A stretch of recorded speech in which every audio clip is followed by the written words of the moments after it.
Hollywood silver screen presenting kingdom Asian of the north. कहानी की शुरुआत में हमें उस समय का नक्शा दिखाया जाता है जिस समय जापान ने कोरिया के ऊपर हमला किया था और उस समय पर जोसियोन किंगडम का वहाँ पर अपना राज था जो कोरिया किंगडम खत्म होने के बाद आया, जिसकी वजह से जोसियोन किंगडम का उत्तरी भाग भी संकटों से घिरा हुआ था। वहीं जोसियोन किंगडम के सभी रहने वाले लोग एमनॉक नदी के पास इकट्ठा होने लगे और उनमें से एक कबीला ऐसा था जिन्हें जर्चन्स कहा जाता था और वहाँ के लोगों का ऐसा मानना था कि अगर कभी 10,000 जर्चन्स एक जगह पर इकट्ठा होंगे तो उनको हराना किसी के भी बस की बात नहीं होगी। ये कबीला दो हिस्सों में बटा हुआ था, एक हिस्सा जो एमनॉक नदी के पास था जबकि दूसरा जर्चन्स रह गए थे, जो हिस्सा अब चाइना के अंडर आता था, जिसकी वजह से अब उनको पाजियोवीज जर्चन के नाम से जाना जाता था और अब इन पर जोसियोन किंगडम के सैनिकों की तरफ से नजर रखी जाती थी जो कोई और नहीं खुद जर्चन्स ही होते हैं। वो लोग राजा के लिए बहुत ईमानदार थे, इसके बावजूद भी जोसियोन किंगडम में रहने वाले आम लोगों ने कभी भी उनको नहीं अपनाया और कहानी की शुरुआत यहीं से होती है जहां हमें एक लड़की को दिखाया जाता है जो एक अंधेरी गुफा में जा रही होती है जिसका नाम आशियन होता है। गुफा की दीवार पर हमें काफी प्राचीन तरह के आर्टवर्क दिखाए जाते हैं जहां पर एक अजीब सा फूल भी बना होता है। उसके बाद जंगल में हमें एक हिरन दिखाया जाता है जो वहाँ पर हरी हरी घास खा रहा होता है। तभी उसको वहाँ पर एक अजीब तरह का फूल दिखाई देता है जिसके पत्ते कुछ अजीब तरीके के होते हैं। वो हिरन उसको खा लेता है और वहाँ से आगे की ओर चला जाता है, लेकिन थोड़ी दूर जाने के बाद हिरन वहीं पर गिर जाता है और तड़प तड़प कर वहीं पर मर जाता है। लेकिन कुछ देर बाद ही उस हिरन की आंखें दोबारा खुलती हैं, मगर अब उसकी आंखें पहले की तरह नॉर्मल नहीं बल्कि पूरी सफेद हो चुकी हैं। अब वो हिरन बहुत ही अजीब तरीके से आगे की ओर चलता है और तभी उसको झाड़ियों की ओर से कुछ आवाजें आने लगती हैं, जिस वजह से उसको बहुत गुस्सा आता है और वो तेजी से भागकर झाड़ियों की ओर चला जाता है। लेकिन तभी उस हिरन को झाड़ियों में छुपा हुआ शेर दबोच लेता है।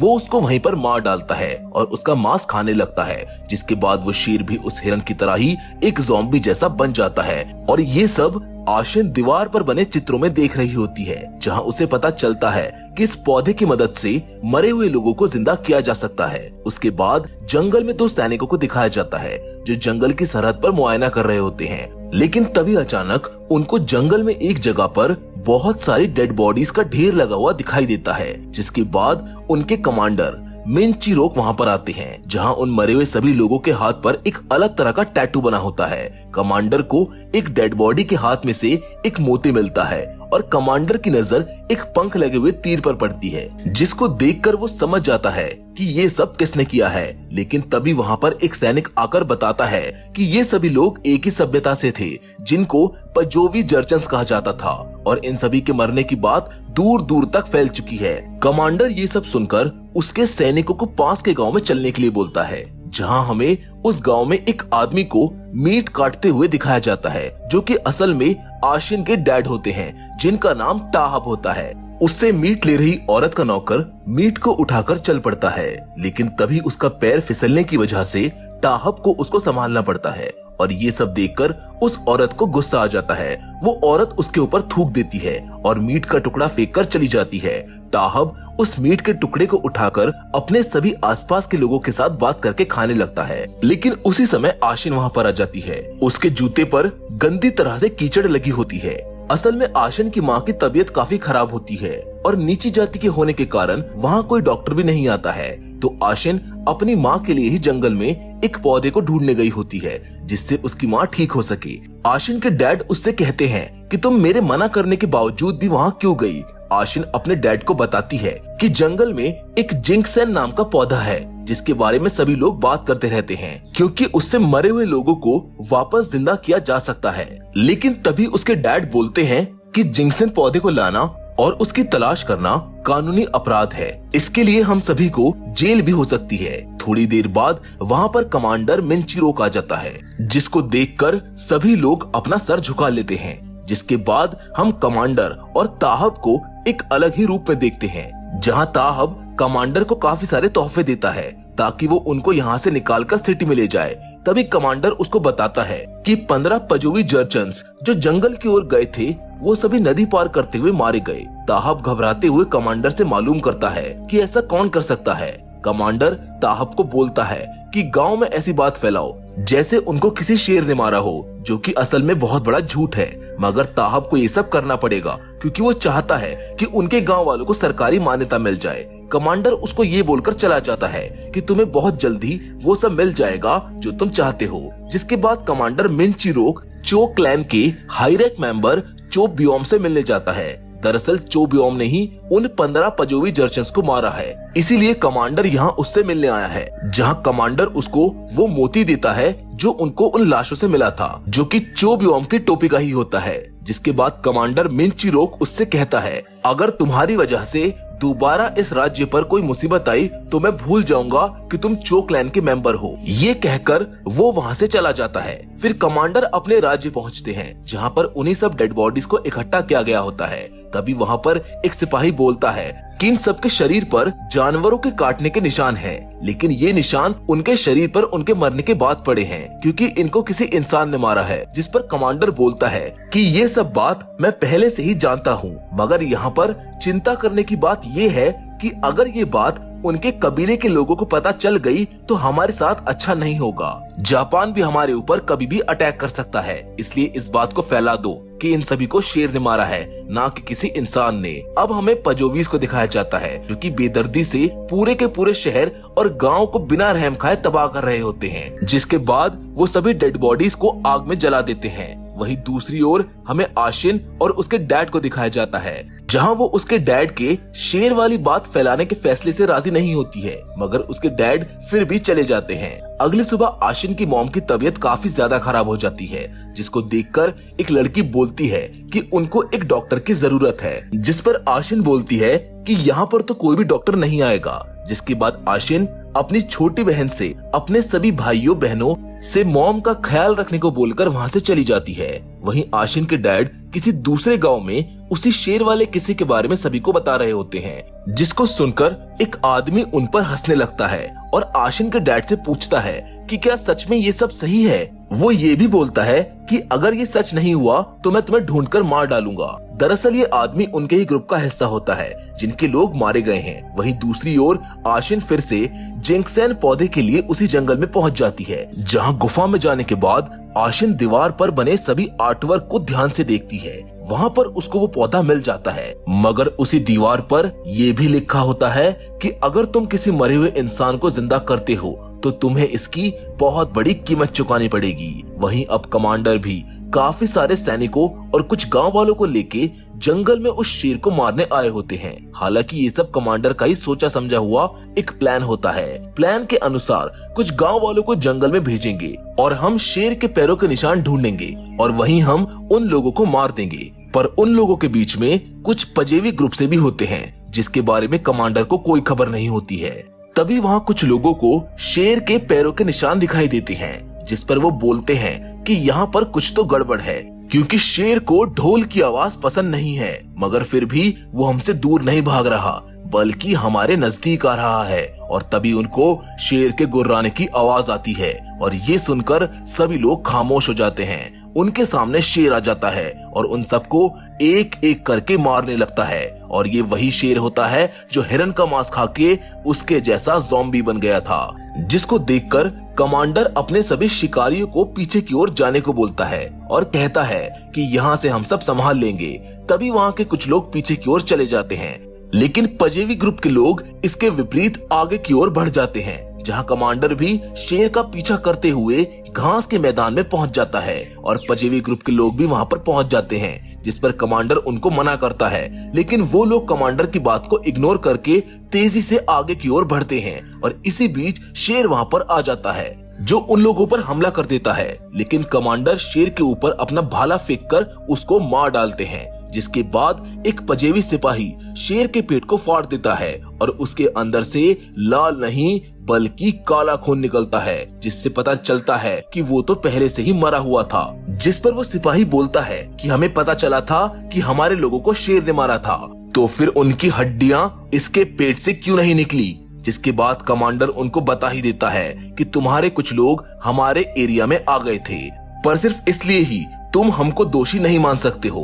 लेकिन वो सिपाही हम इसका बदला जरूर लेंगे बोलकर वहाँ से चला जाता है। जिसके बाद अब हमें आशिन को दिखाया जाता है जो कि फूल को अपने साथ घर लेकर आ रही होती है, जहाँ रास्ते में उसको पजेवी ग्रुप का एक सैनिक मरा हुआ दिखाई देता है जिसको एक पंख लगे हुए तीर से मारा गया होता है। उधर दूसरी ओर आशिन की बहन को हम देखते हैं जो उसका इंतजार कर रही होती है, और जैसे ही वो बाहर जाकर देखती है तो उसको कुछ तीर आसमान से आते हुए दिखाई देते हैं, जिसका मतलब ये है कि पजेवी ग्रुप ने उनके गांव पर हमला कर दिया है। वो सभी लोगों को बड़ी ही बेरहमी से मार डालते हैं, जिसमें आशिन का परिवार भी होता है। और जब आशिन अपने गांव पहुंचती है तो वो देखती है कि उसका पूरा गांव बुरी तरह से तबाह हो चुका है, और एक जगह पर कुछ गांव वाले और उसके परिवार वालों को मारकर टांगा होता है, जिसको देखकर आशिन बहुत ज्यादा घबरा जाती है। जिसके बाद वो कमांडर के पास दूसरे राज्य में पहुंचती है और मालूम करती है कि मेरे परिवार और गांव वालों पर पजेवी ग्रुप के लोगों ने हमला क्यों किया। आशिन कमांडर से उसके लोगों का बदला लेने के लिए बोलती है, जिस पर कमांडर उससे बोलते हैं कि हमें तुम्हारा ख्याल रखना होगा, और फिर वो आशिन को एक तबेले में रहने के लिए भेज देते हैं, जिसकी हालत बिल्कुल भी ठीक नहीं होती है। रात में ठंडी हवाओं की वजह से वो पूरी रात सो भी नहीं पाती है। वो पूरी रात जो उसके साथ हुआ वही सोच सोच कर रोती रहती है और उनसे अपना बदला लेने के बारे में सोचती है। अगले दिन अब हम देखते हैं कि वो अब उस तबेले में रहने वाले जानवरों की देखभाल भी करती है, सभी सैनिकों के कपड़े धोती है, जिन सब के बाद वो हर दिन तीर चलाने की प्रैक्टिस करती है। जहाँ एक दिन वो एक हिरन का पीछा करती है, लेकिन तभी उसके ऊपर एक जंगली सुअर हमला कर देता है। उससे बचने के लिए आशिन वहाँ पर एक पेड़ पर चढ़कर सुअर पर हमला करती है। तभी हमें दिखाया जाता है कि अब वो बड़ी हो गई है, और फिर हम उसको अपने तबेले में वापस जाते हुए देखते हैं, जहाँ एक सैनिक आकर उससे बदतमीजी करने लगता है, लेकिन तभी वो उसके गले पर चाकू रख देती है और उससे वहाँ से जाने के लिए बोलती है, जिस पर वो सैनिक उससे बोलता है कि तुम अब नहीं बचोगी, तुमने एक सिपाही को मारने की कोशिश की है। ये बोलकर वो वहाँ से चला जाता है। जिसके बाद हम फिर से आशिन को हर रोज की तरह जंगल में अपने तीर चलाने की प्रैक्टिस करते हुए देखते हैं। जिसके बाद वो पजेवी जर्चन्स पर नजर रखने के लिए नाव से सवार होकर पजेवीज के इलाके में पहुंच जाती है। दरअसल जब जापान जोशियोन पर हमला करने वाला था, तब कमांडर ने आशिन को पजेवी जर्चन्स पर नजर रखने को कहा था। अब आशिन उस कबीले में जाकर नजर रखते हुए एक तबेले में घुस जाती है, जहां वो सामने एक सिपाही को किसी आदमी पर अत्याचार करते हुए देखती है, जहां वो सिपाही उसका मुंह खोलने के लिए बोल रहा होता है। जिसके बाद वो सैनिक उस आदमी के मुंह में खाना डालकर वहां से चला जाता है। जब आशिन उस आदमी को करीब से जाकर देखती है तो वो कोई और नहीं बल्कि आशिन के डैड होते हैं, जिनके हाथ पैर कट चुके हैं, लेकिन अभी भी वो जिंदा हैं। दरअसल पजेवी लोगों ने किसी और की लाश पर उसके डैड का लॉकेट लटका दिया था, और वो उसके डैड को अपने साथ ले आए थे क्योंकि उन्होंने उनको धोखा दिया था। आशिन के डैड को बहुत बुरी तरह से टॉर्चर किया होता है। आशिन अपने डैड की ये हालत देखकर रोने लगती है। फिर वो उनको जंजीरों से छुड़ाने की कोशिश करती है, लेकिन तभी उसके डैड खुद को मारने के लिए आशिन से भीख मांगते हैं, और ना चाहते हुए भी मजबूर होकर आशिन को अपने डैड को मारना पड़ता है। जिसके बाद वो उस कैंप को आग लगाकर वहाँ से निकल जाती है। अब वो वापस अपने एरिया में आ चुकी होती है, जहाँ वो देखती है कि चोब्योम अपने सैनिकों के साथ जंग पर जा रहा होता है, और तभी उसकी नजर उनके तीर पर पड़ती है। ये देखकर उसको याद आता है कि ये तीर उसने पहले भी देखा है।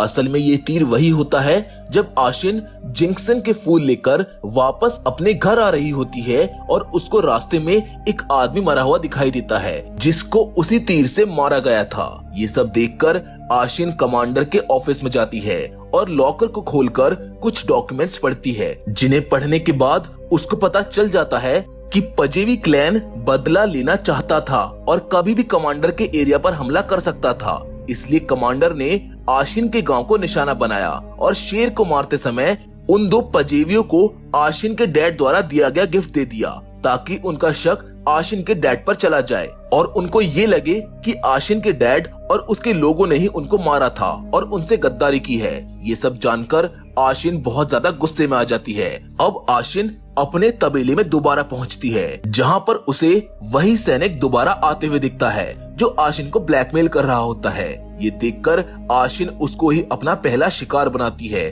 और उसको मार डालती है, जिसके बाद आशिन उस फूल का इस्तेमाल करके उसको दोबारा जिंदा कर देती है, जिससे वो जिंदा होकर एक आदमखोर राक्षस यानी कि एक ज़ॉम्बी में बदल जाता है।